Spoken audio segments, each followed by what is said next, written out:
temps, on plante ce qu'on appelle les épices. Les épices, il y a les échalotes, les oignons et l'ail.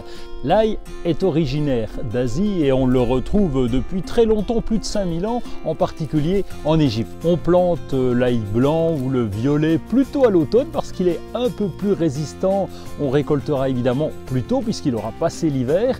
Et puis l'ail rose, eh bien lui, on le plante justement au printemps. Alors comment voir la différence? C'est facile, c'est marqué sur l'étiquette. D'abord, on va faire attention à la rotation des cultures. L'ail n'aime pas être planté systématiquement chaque année au même endroit. Donc on va attendre au moins 3 ans pour le remettre à un emplacement. Il n'aime pas non plus venir après des échalotes ou des poireaux, donc il faut vraiment lui trouver un emplacement adapté.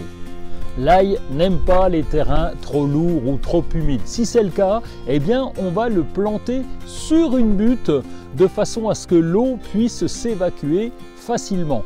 Inutile d'ajouter un fumier desséché ou un compost trop riche, ah ben oui, il n'aime pas ça non plus. La tête d'ail comporte plusieurs cailleux et ce sont ces petites parties de la tête qu'on va planter. Alors on va prendre plutôt les parties extérieures qui sont les plus dynamiques et celles qui reprendront le plus facilement. On enterre chaque cailleux à peu près de sa hauteur, ça veut dire qu'on va recouvrir juste d'1 centimètre de terre une fois qu'on les a enfoncés dans le sol. C'est pas la peine d'arroser comme des fous, là il pourra résister, sauf si bien sûr il y a un petit coup de sécheresse, et sinon pensez à bien gratter la terre autour pour enlever les herbes indésirables et pour casser la croûte pour garder de l'humidité au niveau du sol. Pour la récolte, c'est pas bien compliqué. On attend, on regarde le feuillage et lorsque le feuillage est tout jaune, eh bien c'est là où on va pouvoir sortir nos os de terre.